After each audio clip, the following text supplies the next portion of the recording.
This happened when I was 18. I'm 22 now. I live in San Antonio, Texas. It was my senior year of high school, but this was when COVID just started blowing up, so everything began to shut down, including my school. Even though everyone was supposed to be staying home and being in quarantine, my friend group and I were going out more than ever. There wasn't much to do since all the non-essential businesses were closed, but one thing about me, I love urban exploring, or exploring haunted places. To this day, I still do. I'm not one to scare easily.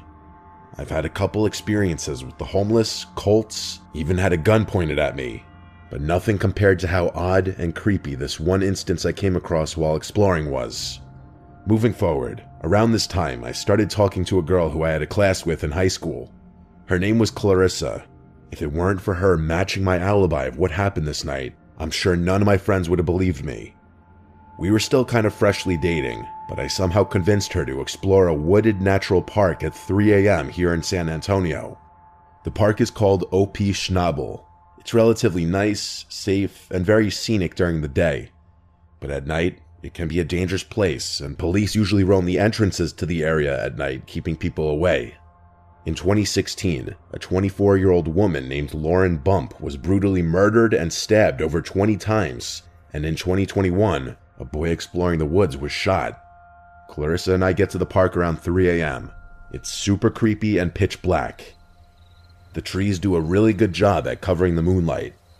I don't like to have my flashlight on because then my eyes can't adjust to the darkness, and you can really only see what's lit up from the light. Plus, I wouldn't want someone to see my light from a far distance, so I like to keep them off while exploring.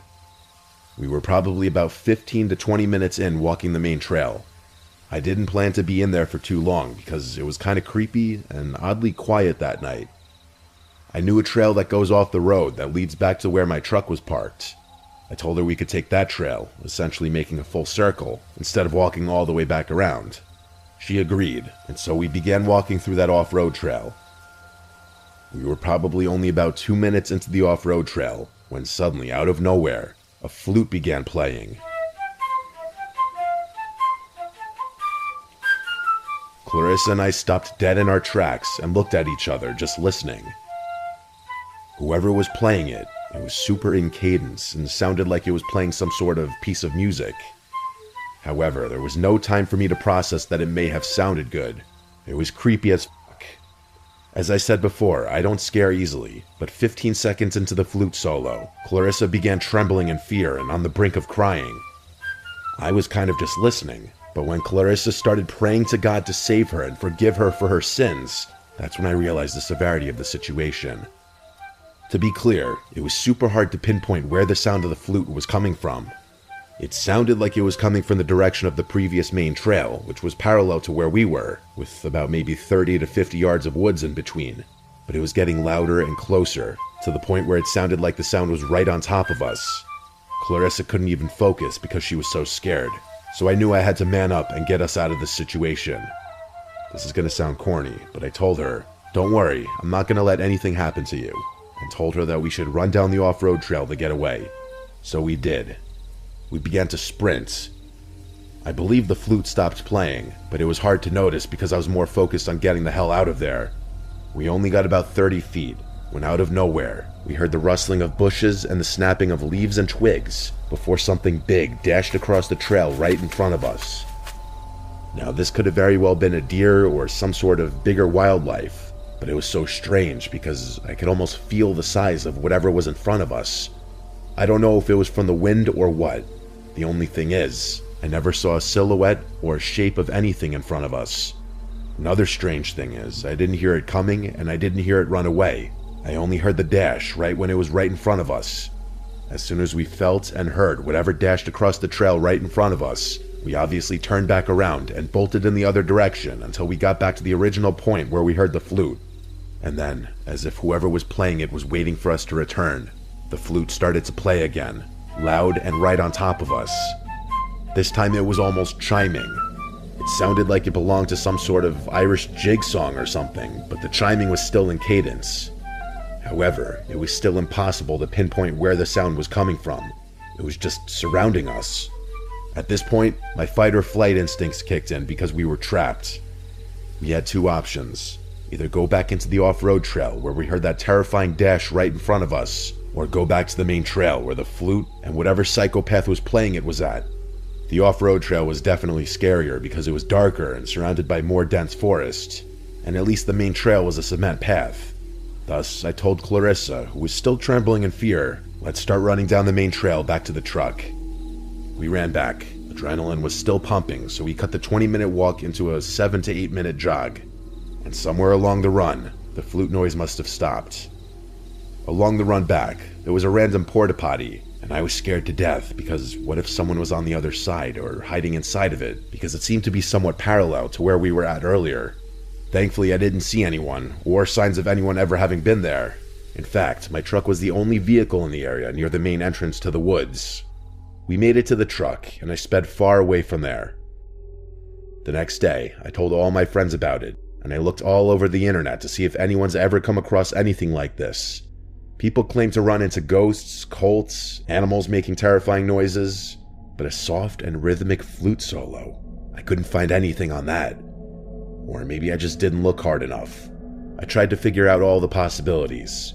There are some houses that eventually led into a neighborhood on the far edge of the woods, but those houses are at least a couple miles away, and we were fairly deep into the woods, so there's no way the sound could have traveled that far because I'm telling you, the flute was clear as day and it was 3 a.m. Obviously, I never found out who was playing that flute, or what dashed right in front of us. I actually kind of got chills writing the story. The more I think about it, it actually seems more paranormal rather than something scary on a tangible level. I don't know if it was a person, ghost, cult, or what. I'm really hoping someone might have a rational explanation. Either way, I never really went back to those woods at night. I still explored plenty of creepy places, but never really came across anything like that ever again.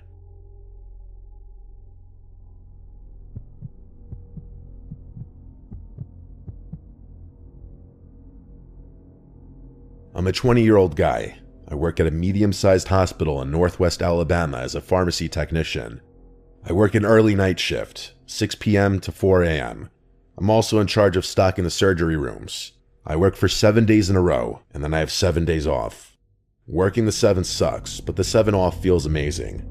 I work Thursday through Wednesday, and on my 6th night working, a Tuesday, I left a little early to go stay with my wife at her aunt's house, about 30 minutes away from our house.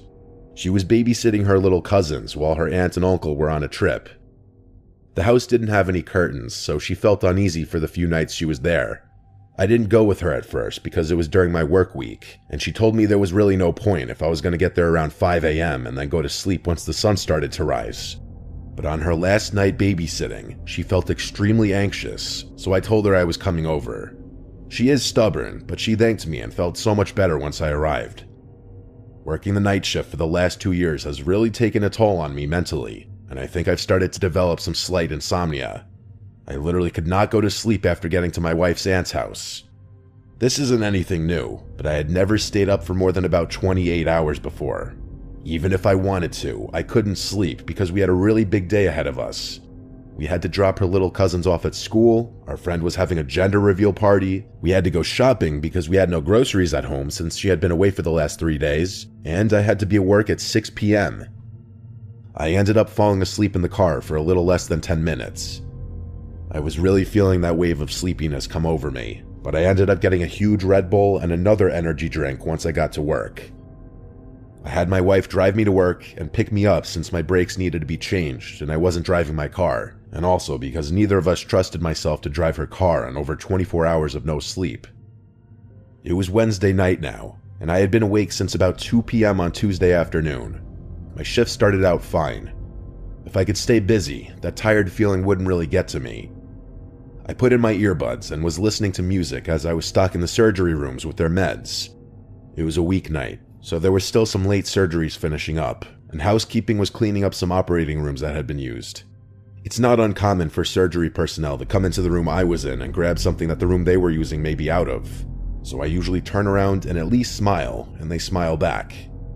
I was in my own little world, stocking the Omnicell machine with meds and listening to music, when I heard the door behind me open. There was that distinct high-pitched squeal when a door needs its hinges to be oiled. It made the loud crash that heavy wooden doors make when they shut, so I turned around to see who it was like always, except there was no one there. I didn't really get worried about it. Maybe they opened the door and saw I was in there and just decided to go to another room, so I continued on. As I pushed my cart to the next room, the light in this room was off.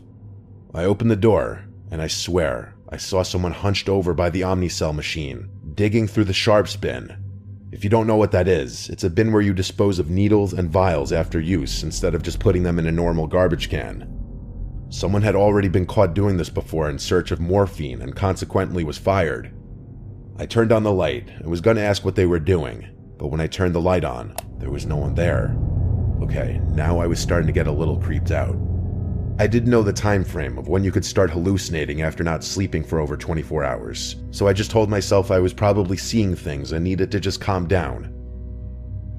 I finished up stocking surgery with no other occurrences and headed back to the pharmacy. At 2 a.m. every night, we have to deliver patient-specific medications to the nurses' station. I'm going to use the 5th floor as an example of how the floors are laid out, but each floor number corresponds with which floor they were on. There are 3 elevators in the middle of the floor. If you go left when getting off the elevator, there's the 5100 and 5200 side, and if you go to the right, there's the 5400 to 5500 side. There are 2 wings on each side, so there are patient rooms numbered 5105 to 5115, and the other wing has rooms 5201 to 5215. Each floor is laid out the exact same way, so each wing has 15 rooms on each side. To shorten the floor names though, I'm going to refer to them as 51, 52, and 54, 55. Recently, the 5th floor, specifically the 54, 55 side, had been undergoing some remodeling, so our overflow floor, the 3rd floor, was where they put the patients who were on the 54, 55 side of the 5th floor while they remodeled. The 54, 55 side was empty because there weren't that many people in the hospital that night. I made my way up the hospital, delivering meds to the nurses' station floor by floor, until I got to the 5th floor. I went to the 51, 52 side, delivered the meds, and decided to go check out the progress of the 54, 55 side. As I went over there, I just got creeped out. There were no nurses, no patients, just the long, empty hallways. The surgery rooms are already empty and desolate most nights, so I'm used to walking around down there no problem. But seeing empty patient rooms just creeped me out. I walked slowly down the 55 side. I heard a noise that sounded like one of the hospital beds rattling. As I passed 5512, I quickly found out what the noise was. As I looked into the rooms, I saw an old man violently shaking as if he was having a seizure. Blood was running down his eyes, nose, and out of his mouth. He was making this gargling, groaning sound, almost like the sounds the zombies in The Walking Dead make. A monitor was frantically beeping like it does when a patient is coding. My heart dropped when I saw this, and I took a quick step behind the doorframe. I immediately stepped back into the room as I realized this man was in desperate need of medical attention. But when I looked back in there was no man. This bed was clean and made. The monitor was off, and there were no signs that anyone had even been in that room for at least a whole day. I thought at that point I was for sure hallucinating. I quickly made my way back over to the elevators, and I made my way back down to the 1st floor where the pharmacy is. As the elevator doors opened, an old man in a security shirt and hospital badge got on the elevator. He patted my shoulder as he walked past me. It was that same man I had seen moments before having a seizure and making those zombie-like noises. He smiled at me as the doors closed, and I watched the numbers on the elevator go all the way up to the 5th floor. I didn't push the button for the elevator to come back down, but the same elevator came back down to the 1st floor and opened. There was no one on the elevator. I ran back to the pharmacy and sat in a chair for the rest of my shift until my wife came and picked me up. As I was waiting, I googled when hallucinations start when you haven't slept. It said between 30 and 48 hours, and I was on hour 38 of no sleep, so it made sense. The pharmacy is located directly under the 54-55 side, so when I walk in, I can see the window at the end of the hospital wing on the 24, 34, 44, and 54 side. Sometimes as I wait on the elevator on that side to go back down to the pharmacy, I look out the window. As I was walking out to my wife's car, I looked back up at the 5th floor window and saw the same old man looking at me through the window. I got chills as I got into my wife's car.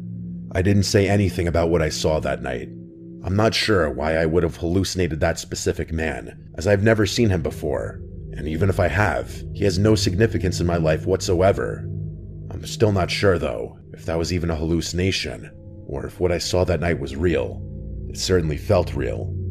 I went to sleep immediately after getting home. I've not seen that man again, but this was just under 2 weeks ago.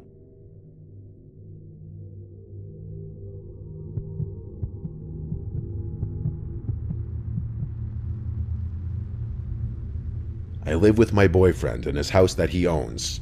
It's a modest house in a good neighborhood. Violent crime here is typically low. I say it's a modest house because compared to the other houses in the neighborhood, it's on the smaller side. But having a smaller house in this neighborhood is still very desirable because it allows us to still live in a nice town without owning a multi-million-dollar home. It's a single-floor, 3-bed and 2-bathroom house with a basement. We're on a very quiet block with a lot of privacy. The way the street curves provides this optimal privacy, as when we step outside of the house, there's not a single neighboring house directly facing us. There are 8 houses total on our block. Further down the block is a small wooded area. My boyfriend Mika was away one weekend in Vegas for a bachelor party last October. I was alone from Thursday to Monday. Friday after work, I had some of my girls over for a wine night. At some point while we were in the living room watching scary movies, the doorbell rang. We all went quiet and looked at one another with the same faces. The doorbell ringing late at night while watching a scary movie almost felt not real. I went to go sneakily see if I could see who was outside on the porch, but I couldn't get a view from the window. There is a tiny glass panel at the top of the door, so I peeked through it. There were like 4 cars in the driveway. They had to know people were home, but I didn't see anyone on the porch. I went back to my friends, and while we all agreed that was weird, we accepted that it was just a very unfortunately timed ding-dong ditch. After everyone left, it was late enough for me to go to bed and fall asleep right away. But I was awoken that night, not even an hour later, to the doorbell ringing twice. I looked at my phone and it was like 1 a.m. No one belongs outside your door at this hour. I immediately called Mika, and he picked up sounding really drunk in a loud bar. He had to go to a bathroom to be able to hear me. Once he heard me, he told me to just stay in the bedroom and not open the door to anyone. He never once suggested calling the police, so I refrained from doing that for now. We ended our call, and I tried to just stay calm and go back to sleep. Just as my heart rate started to slow and I started to calm down, I heard something from outside.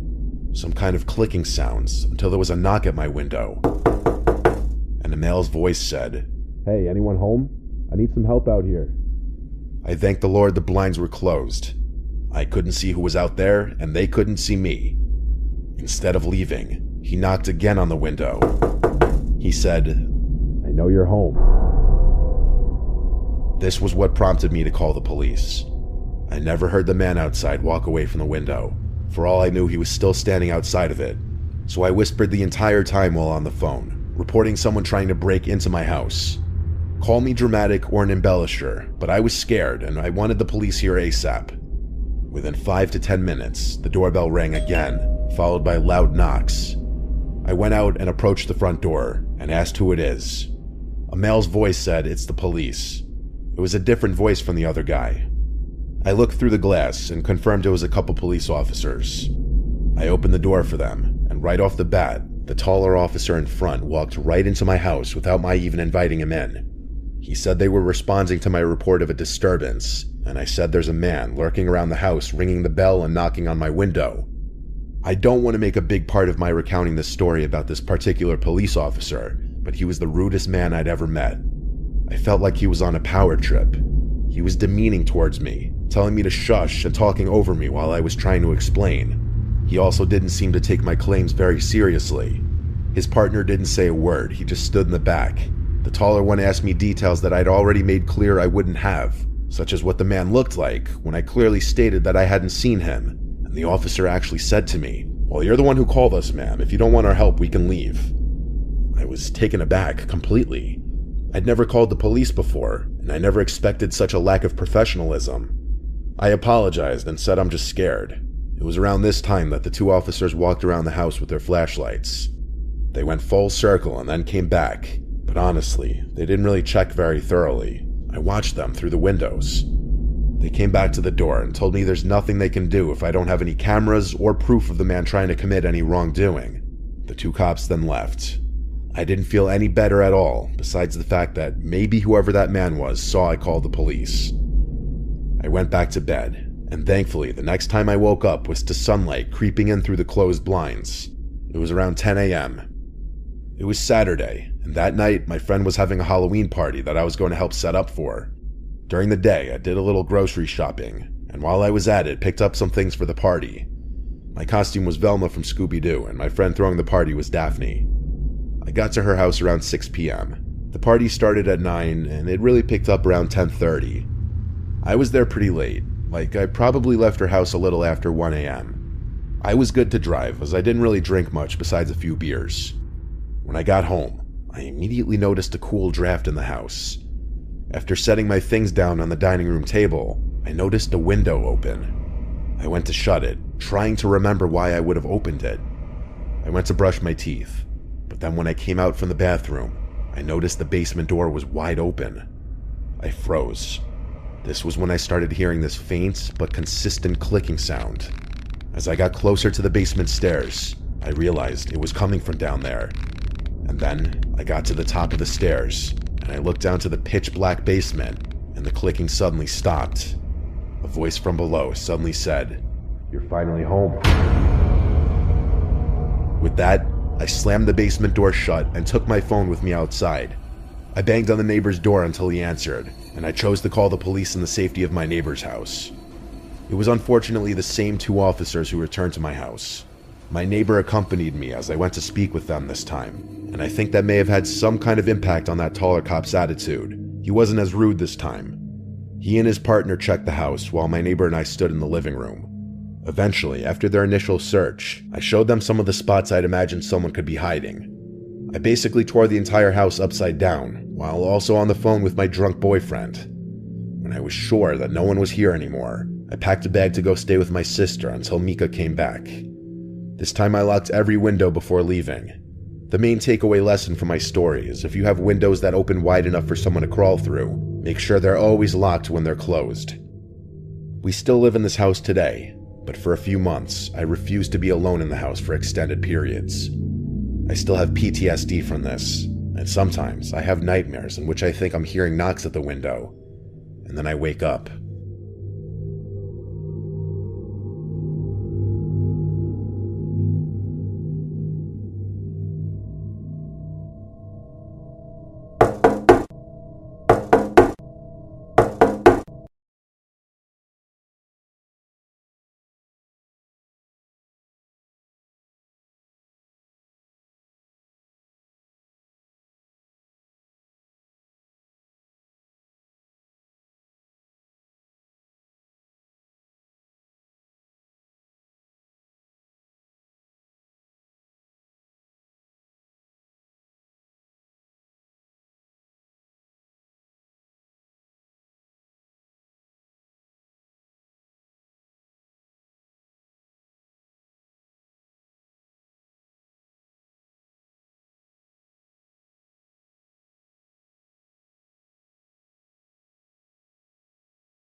I ran into an unexpected danger a month ago, just after I got a new job. While the job paid well and provided an excellent environment for my career growth, it often required me to stay late at the office.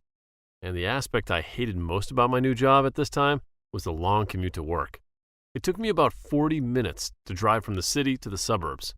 Worse, The road I had to travel every day stretched through dense woods with no residents nearby, and was always deserted, both day and night. Initially, the darkness and isolation unnerved me, but I soon got used to them. The solitude of the drive became a time for me to unwind after the pressures of the day, even if the shadowy forest occasionally felt like it was watching. It was a little past 10 p.m. when the incident befell me. I was traveling back home on the same route as usual. I was surrounded by dark woods, but I didn't feel scared anymore. I was just tired after a long day at work. The drive started off normally, quiet and uneventful. The dim headlights of my car cut through the darkness, illuminating the empty road ahead. Suddenly, an unusually bright light appeared from an oncoming vehicle. It swirled in the wrong lane, heading toward my car with insane speed. I braked instantly to avoid a crash. My heart throbbed as I witnessed my car narrowly escape the impact by inches. But just as I thought the danger had passed, my car jolted violently. It hit something sharp and big on the road. The front tire burst with a deafening bang. The steering wheel wrenched from my grip, and the car veered off the road. It crashed into a tree trunk with a bone-rattling impact. My whole world spun. I had to sit for a while and regain my composure before struggling to get out of the car. The seatbelt bit into my shoulder as I fumbled with the release. I finally stumbled out, angry and confused. The front of my car was a crumpled mess, steam hissing from the mangled hood. The tire was completely shredded, and a sharp object, a jagged piece of metal, lodged deep into the rubber. I looked around for the other vehicle, obviously furious. To my surprise, a police car, or at least what looked like one, was pulled over a short distance away. I walked up to the car, my head still throbbing and my breath fogging in the cold night air. The car slowly came into view, and I realized it was an old police car, clearly no longer in service. Its paint was chipped. It looked like it hadn't been on the road for years. The once authoritative blue and white were now faded and peeling, with rust eating away at the edges. A man sat inside, his gaze fixed on me, seeming hostile rather than sorry. My unease grew as he stepped out from the driver's side. He was tall and dark, with hair that seemed to blend into the shadows. His clothes were covered in dirt, giving him a disheveled, unsettling appearance. His eyes were hollow. His face was gaunt, as if he hadn't seen the sun in days. He said nothing. He just kept boring his gaze into me, examining and assessing. The intensity made my skin crawl. "Hey, why are you driving like that?" I questioned irritably, trying to sound more confident than I actually was. The man remained silent. I did not know what to make of the situation. Then a rustling sound from the woods drew all of my attention. My head snapped towards the noise, and I noticed a movement. Another man emerged from the dark woods, silent as a ghost. He was shorter but stockier, with a menacing presence. His clothes were similarly dirty, and there was something predatory in the way he moved. He circled behind me, slowly closing in. "Who are you? What do you want?" I demanded, my voice shaky despite my attempt to sound assertive. The first man tilted his head slightly, a cruel smile playing at the corners of his lips. He didn't respond. The only sound I could hear was the pounding of my own heartbeat. The first man took a step closer, while the second man continued to flank me, blocking any route of escape. The realization hit me like a punch in the gut. Every fiber of my being was on high alert, and my senses heightened to a razor-sharp edge. At that moment, time seemed to stretch and warp. The two men exchanged a look, and I knew I had only a split second to make my move.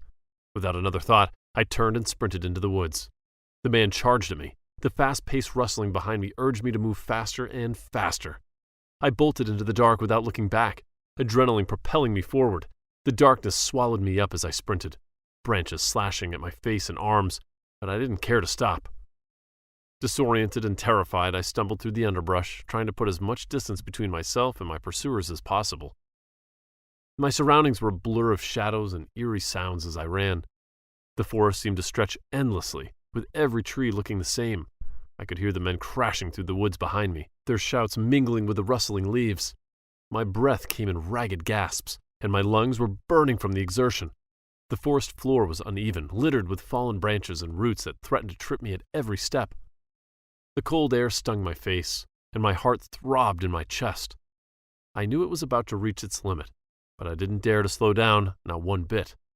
The fear kept me moving forward. My mind raced, trying to formulate a plan, but the only thought that kept me repeating was, "Run. Just keep running, faster and faster." I burst into a small clearing and nearly collided with a large shadow. I fell hard, my face crashing down into the cold dirt. My heart sank as I felt a strong grip tighten around my arms. But it wasn't the man who chased me. A group of men stood before me. There were 5 of them, dressed in camouflage and carrying rifles. It seemed that I had met them in the midst of their night hunt. Their faces were a mix of surprise and concern as they took in my disheveled appearance and the terror in my eyes. Desperation and relief washed over me as I begged for their help. "Please, help me. There are men after me," I panted, my voice trembling. "I'm just a regular person. Please, help." The hunters exchanged glances, their expressions hardening. I sensed a flicker of skepticism crossing their eyes. Still, they quickly formed a protective circle around me, the rifles at the ready. The 2 attackers emerged from the woods, halted their steps, and were stunned when they saw the hunting group. Aware that they were outnumbered, the 2 men exchanged a glance and then fled back into the darkness.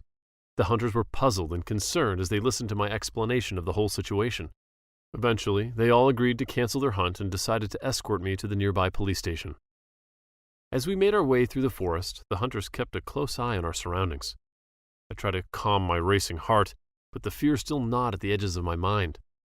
The memory of those men's cold, calculating eyes was searing into my brain. At the station, I explained everything to the police, but without sufficient evidence, they couldn't press charges. The sharp metal piece, the old police car, and the men, all were gone by the time we returned to the scene. Only my damaged car remained. The police then assured me that they would keep an eye on that area, but their words did little to ease my anxiety. The hunters stayed with me even after I was safely inside the station. Their presence was a comforting reminder that there were still good people in the world. They offered to help me to get my car towed and even gave me a ride home. Their kindness was a stark contrast to the night's terror, and I was grateful beyond words. I was safe now, and no longer traveled to work on that same route, but questions lingered in my mind. So many possibilities crossed my head, but the actual intentions of those brutes remained unknown. I shivered every time the thought of what could have happened to me if I hadn't escaped crossed my mind. The incidents left me with an unsettling realization. Danger could lurk on even the most familiar roads. The drive home, once a time to relax, was now tainted with fear. During my college years, I worked at a local pizza shop near campus. It was a small shop, but they paid me quite well. I often took the night shift, delivering pizzas and sometimes helping with cleaning to close up the shop. My primary customers at late hours were mostly college students, so I didn't usually have to travel far at night. However, one particular night stood out as strange when I received an order with an address outside of the college area. It was a rainy night, the kind of night where the rain fell so hard that it was difficult to see beyond a few feet in front of you. I was about to clock out when the phone rang. The young woman on the other end informed me that her address was somewhere up the hill behind my school. I searched for further details on Google Maps and found out it was only 10 minutes from the shop. Having to deliver an order when the shop was about to close was obviously annoying. However, I still did what needed to be done.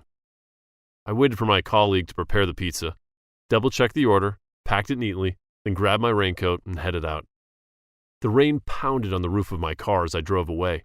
The road was dark and eerily desolate. No one was out here in this pouring rain except me. I wanted to deliver the order quickly to end my shift, but I had no choice to drive slowly and cautiously on the slippery street. The drive took longer than it should have been, with the narrowing, winding roads feeling like they were stretching on forever. The trees on either side of the road loomed like dark sentinels, seemingly closing in as I drove deeper along the track leading up the hill. Their branches swayed in the wind, casting ominous shadows on the wet pavement. My car's headlights barely cut through the darkness, illuminating only the immediate stretch of road before me. As I climbed higher, the rain intensified, and the track grew more treacherous. Sharp turns appeared without warning, and the incline became steeper. I could feel the tension in my hands as I gripped the steering wheel, my knuckles white. The further I went, the more isolated I felt. The houses became fewer and further apart until there were none at all. Eventually, the forest opened up a bit. To my right, a clearing appears in the midst of the dense trees and brushes, and the house comes into view. When I finally parked my car in the front yard, a sense of foreboding crept into my heart. The house before me was an old wooden structure, its paint peeling and its windows dark. It seemed to sag under the weight of years of neglect. The wind howled around it, rattling loose shutters and creating a rhythm of eerie noises. The house definitely gave off the horror vibe of Cabin in the Woods. I felt like a child in a Grimm's fairy tale, wandering into a witch's house. The rain was still lashing outside. I hurried up my steps onto the porch, and the wood creaked ominously under my weight. The feeling of unease intensified, and I felt as though unseen eyes were watching me from the shadows. The porch light flickered, casting long, distorted shadows of mine that danced with the wind. I took a deep breath and knocked on the door. The door creaked open slowly, and to my surprise, an old woman appeared. She had wispy white hair that framed a face lined with age. Her eyes were deep set and seemed to pierce right through me. They were filled with a strange mix of curiosity and fear. "Good evening, Mr. Hawthorne. You ordered a large pepperoni pizza with extra cheese and a 2-liter bottle of Coca-Cola. Is that correct?" She looked at me, stunned for a brief moment. "I didn't order any pizza," she said, her voice a raspy whisper. "Wait for me a bit," she murmured. Her gaze never left mine as she turned and called out to her husband. An old man shuffled to the door, his movements slow and deliberate. I had hoped he was the one who had placed the order, but he too denied it. "Well, it could be your daughter or granddaughter. A young woman placed the order at your address." "Daughter? Granddaughter? We only have a son, and he's not yet married." The old man's words rang in my ears. Never had I felt so confused as I did at that moment. Not even Mr. Jefferson's math lessons had ever left me this bewildered. But after a brief, awkward exchange, the old couple paid me in cash, their hands trembling as they counted the money, and I couldn't help but notice the deep lines of worry etched into their faces. They must have felt bad for me, being tricked into delivering pizza during these late hours and in this heavy rain. As I turned to leave, the old woman suddenly grabbed my arm. Her grip was cold and bony, sending a shiver down my spine. "Drive straight ahead." Her raspy voice trembled, her eyes wide with concern. "The tracks here are treacherous. Many accidents have happened nearby." She hesitated, then added in a hushed tone, "They say it's a ghost that haunts these tracks." Before I could react to her ominous warning, her husband pulled her back inside, muttering apologies and shutting the door. I stood there for a moment, feeling the weight of her words sink in. The rain had stopped as I walked to my car. The air was thick with the smell of wet earth and pine. The world had now plunged into an unsettling quietness. The only sound was the dripping of water from the trees. I reached for my car handle, and then a subtle crackling noise cut through the earthy air. It came from the dense trees opposite the road. The sensation of being watched stirred within me, growing stronger with each pressing second. I quickly got into my car and turned on the engine. Wasting no time troubling my mind over what could have caused the suspicious sound, I made a U-turn and drove off the old couple's property. The fog began to roll in thick and heavy, swallowing the road in front of me. I turned on my fog lights, but even then visibility did not improve. I crept along the winding road, my eyes straining to see through the dense mist. The trees closed in around me more than ever. Their gnarled branches reached out like skeletal fingers.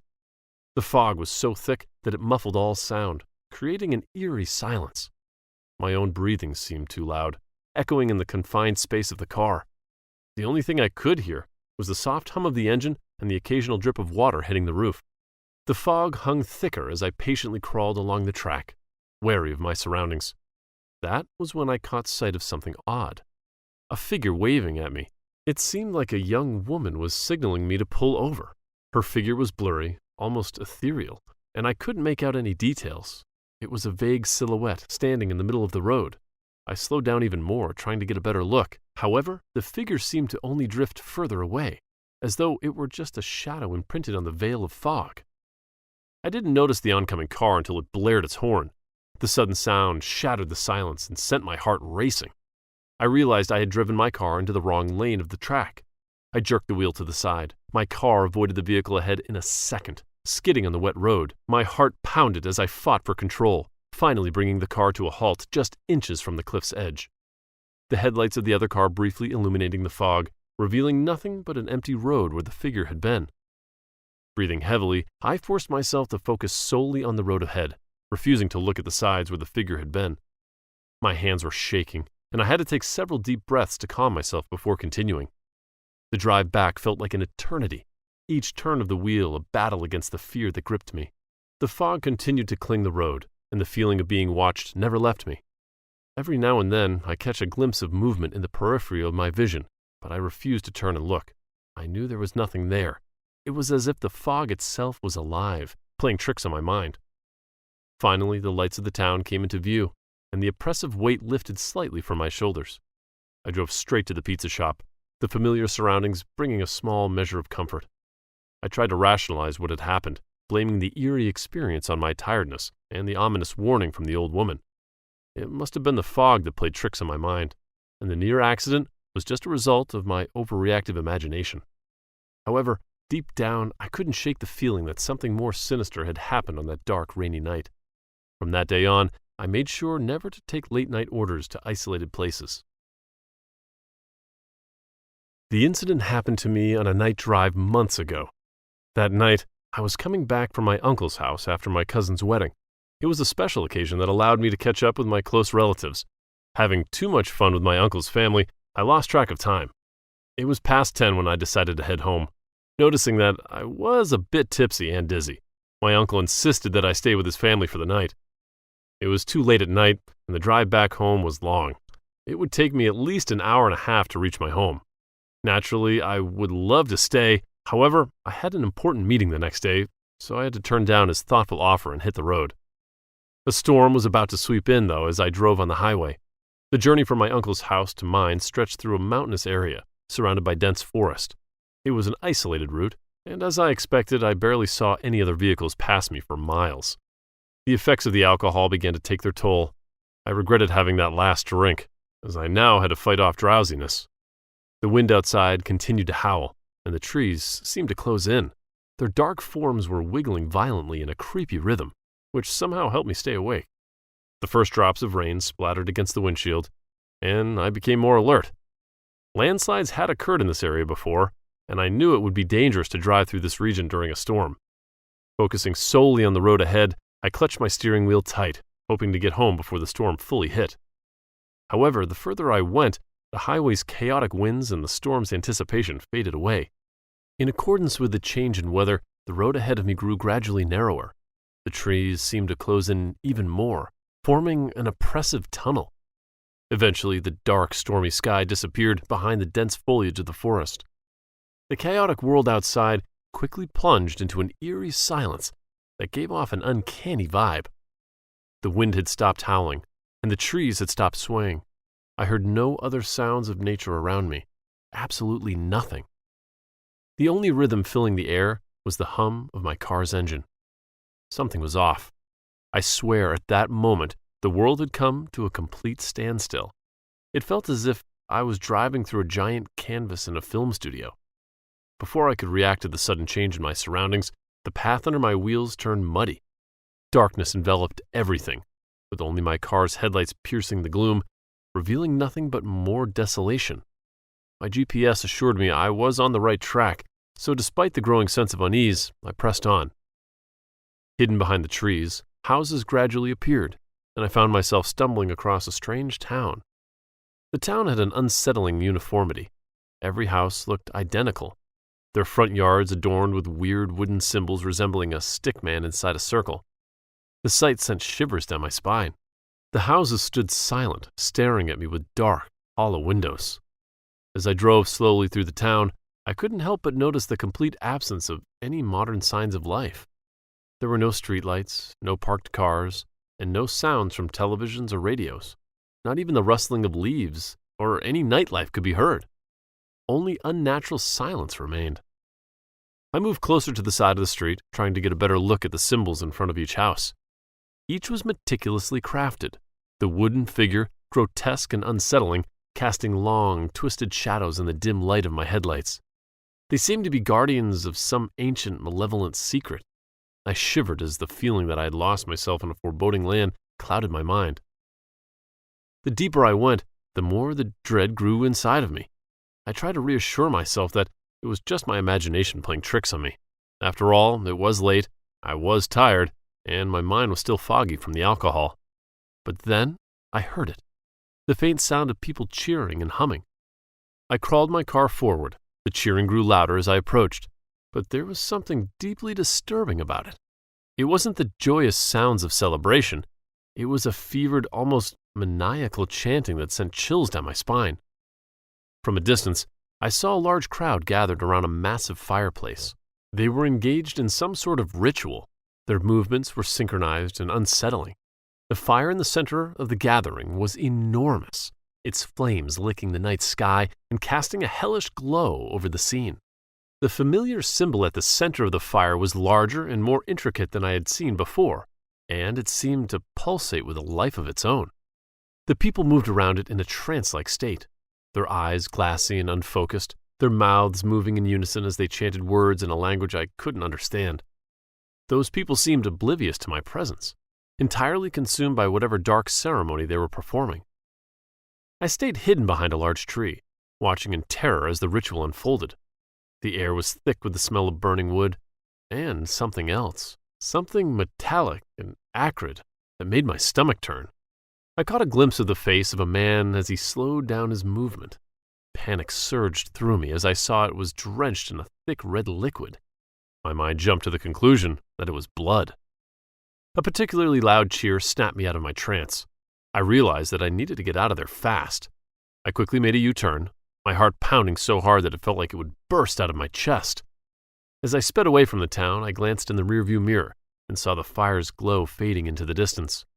The chanting grew fainter until it was just a whisper in the wind.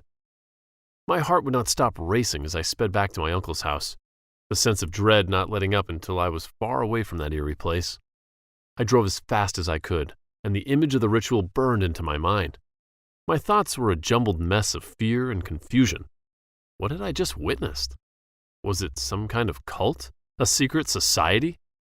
Whatever it was, I wanted no part of it. The need to put as much distance between myself and that town was all I could think about. The road seemed even narrower and more treacherous on the way back, but I didn't care. I just wanted to get back to the safety of my uncle's house. After what felt like an eternity, I found myself back on the highway. The storm was raging outside, but with the horror I had just been through, I felt relieved to meet the storm. The violent movement of the forest trees, the sound of thunder and wind, the rain drumming on the roof of my car, all of it reminded me that I had safely escaped the eerie town. When I had arrived back at my uncle's house, he was shocked to see me return so soon. After listening to my story, his face turned pale, and he insisted even more strongly that I stay the night. He assured me he would figure things out in the morning. The night was restless, filled with haunting images of the eerie town and its strange inhabitants. At dawn, with the first light of day, I left my uncle's home. Despite being in a hurry for my meeting, I chose a different route than that one I traveled the night before. You can bet I never travel that route again.